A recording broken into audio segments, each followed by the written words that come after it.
Astaghfirullahaladzim wa atubu ilaik. Allahumma salli wa sallim wa barik ala sayyidina Muhammadin wa ala alihi wa ashabihi wa ummatihi ajmain.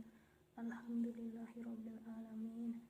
Ya Allah, bebaskanlah kami dari penjara diri kami dan terangilah hati kami dengan cahaya iman. Amin ya rabbal alamin.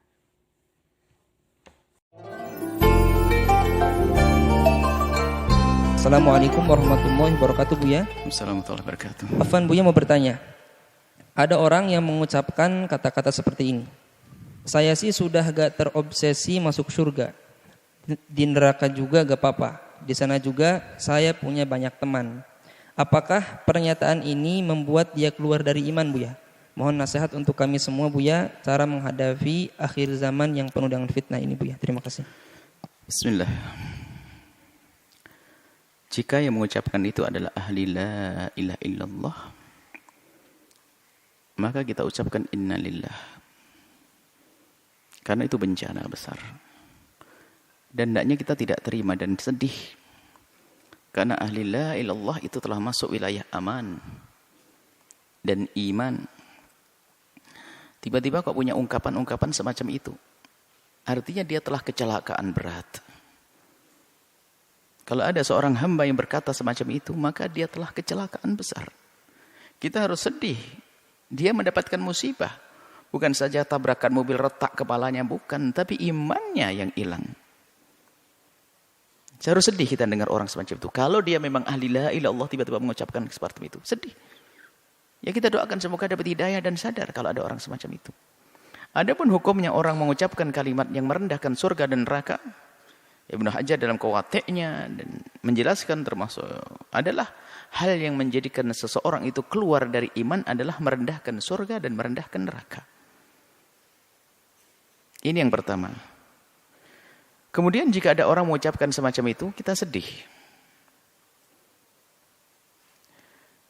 Kullun muyassarun lima khuliqalah. Hadis Imam Bukhari Muslim meriwayatkan hadis ini. Kullun muyassarun lima khuliqalah. Semua orang itu akan Allah mudahkan sesuai dengan tujuannya itu di mana nanti. Kalau ahli surga akan dimudahkan oleh Allah untuk meniti jalan surga. Kalau ahli neraka akan dimudahkan oleh Allah meniti jalan neraka.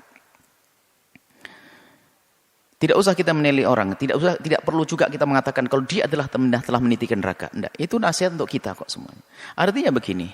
Yuk kita sadar semuanya. Saya, Anda, termasuk orang yang mengucapkan kalimat seperti itu. Ayo kita sadari.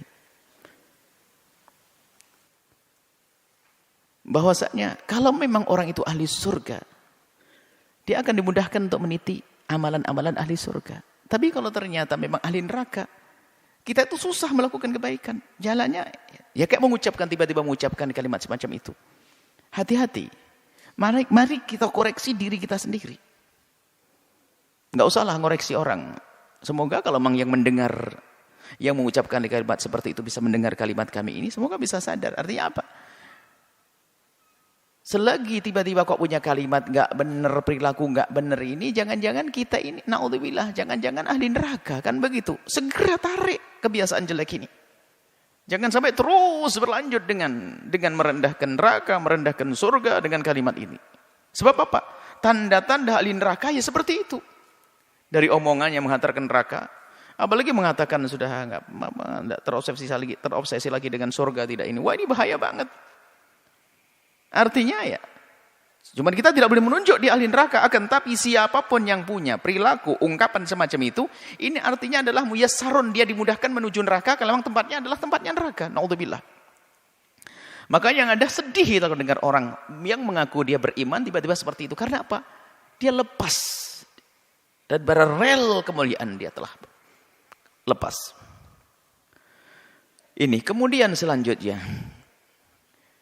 Sangat berbahaya sekali jika ada orang sudah tidak percaya dengan hari pembalasan. Bahaya sekali. Dan Anda pun jangan bergaul dengan orang yang semacam itu. Karena urusan Anda dengan dia hanya untuk kepentingan dia saja di dunia. Karena dia tidak pernah berpikir kemaslahatan nanti di akhirat. Sehingga dia mungkin berbuat apa saja. Apalagi yang merendahkan neraka. Siapapun kalau sudah menganggap neraka bukan sesuatu yang menakutkan. Bukan menganggap bahwasanya di situ ada murka Allah. Kalau orang sudah menganggap neraka bukan tempatnya murka Allah, maka ketahuilah apa yang terjadi. Kalau itu dengan keyakinan, kalau orang yang mengatakan seperti itu dengan keyakinan memang dia tidak takut neraka, apa yang terjadi? Dia tidak akan menghindar dengan satu pun dari dosa. Semua dosa akan dilakukan. Kenapa? Dia nggak takut neraka kok. Maka paling bahayanya manusia kalau sudah tidak percaya dengan hari pembalasan. Atau meremehkan hukuman di hari pembalasan. Karena apa? Bagi dia apapun yang saya lakukan, saya tidak peduli dengan pembalasan. Na'udzubillah. Maka manusia ini adalah paling bahaya manusia.